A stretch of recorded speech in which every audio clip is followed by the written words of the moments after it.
So this is the Epomaker TH80. It's a 75% hot swappable mechanical keyboard with a knob, and it also has 3 modes of connectivity. The box looks pretty nice in this blue color, and opening up the box you do get a few paperwork and accessories included. You get a card from Epomaker which has a little bit of their information and their website. The Epomaker TH80 quick start guide, you guys can pause if you want to read it, but I'll just go through it pretty quickly in the video. A braided cable which is type A to type C, you can use this to charge up the keyboard or use it wiredly.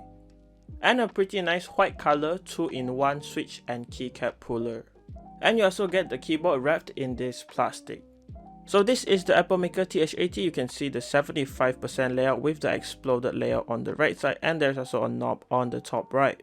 And my variant right here does come with the Theory MDA profile keycaps in this white, grey and yellowish colorway. Overall, I think it looks pretty good, but I don't really like these MDA profile keycaps. They're a little bit weird in my opinion. This is the side profile of the keyboard. You can see there's a slight curve to the top, and you can see the MDA profile keycaps right here. They do look a little bit weird, but they are sculpted for your fingers. And if you take a look at the height of the keyboard, it's pretty good, but if you want to increase it, there's actually 2 heights of adjustable feet right here. So you can get the taller one, which is like this, or if you want to increase it by a bit, you can just open up the small leg like this. And it's the same with the other side right here, and this is just how it looks like with the knob. The front of the keyboard is just in this plain white plastic. There is no branding whatsoever. It's the same on the top side of the keyboard, and you do get your Type-C connection port right here on the left side. So this is the back of the keyboard. You can see the 2 height adjustable feet right here, and you do have the 4 non-slip feet. And on the left you do have your on-off switch, and on the top right here, this black little thing is actually the 2.4 GHz dongle. And I think it's really nice to have a place to keep the dongle so you won't lose it. And turning on the keyboard, this is what it looks like with the RGB on. I would say that the RGB is actually pretty bright and saturated, but I'm filming with pretty bright lights, so it does look a little bit muted, but I think it looks good with this color scheme.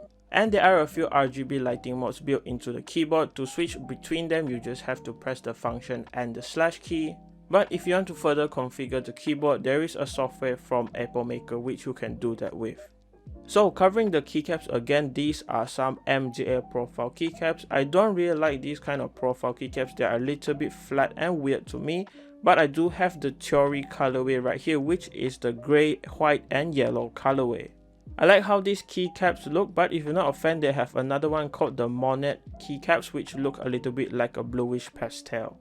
So these are some die-sub PBT keycaps. They look pretty good to me. The printing on them is sharp and the color is pretty saturated. They look good to me. It doesn't seem like a lousy job. Epomaker makes these kind of keycaps look really good. Thickness wise is also pretty thick. I would estimate around 1.5 to 1.8 millimeters in thickness.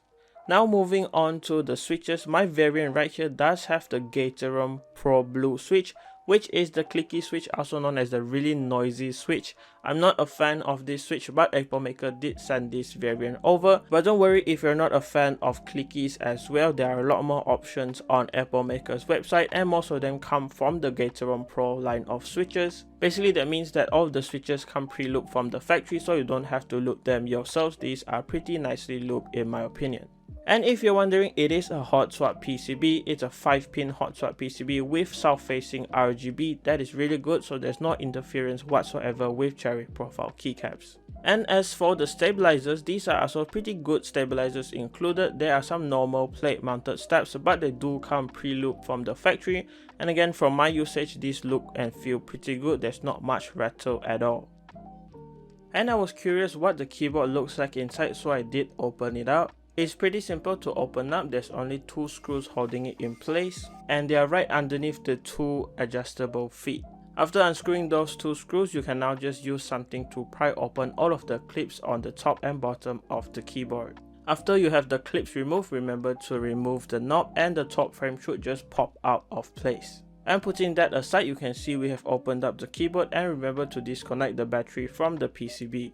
So if you take a look right here, there's actually 3 main parts to this keyboard, and let's take a look at the bottom part first. So on the bottom part, you can actually see it's quite hollow, but it's good that Epomaker provided this sheet of foam right here. It's not that thick, but it does help with sound dampening. And the foam does sit on top of the battery, which is actually pretty small at only 2200 milliamps.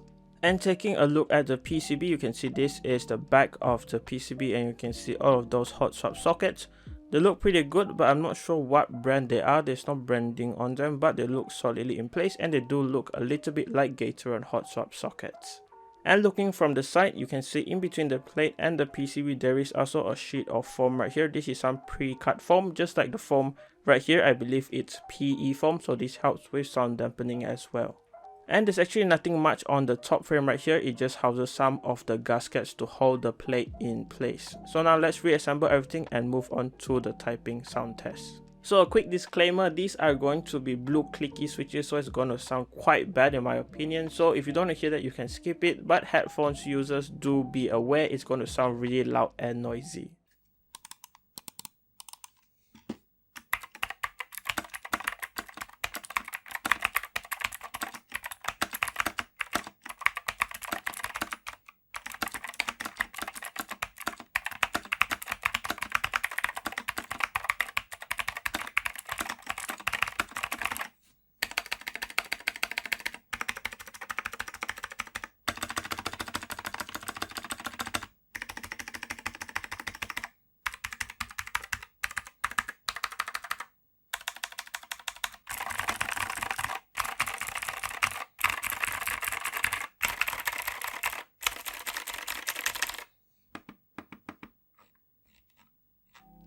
So that is how the keyboard sounds like, but switches aside, this is actually a pretty good mechanical keyboard kit. Coming in at right under $100 with everything you're getting, like the foam in the case and the preload switches and stabilizers, I think it's a pretty good package from Epomaker. So if you're interested in the Epomaker TH80, links will be down in the description below, and I want to say thank you to Epomaker for sending this keyboard over.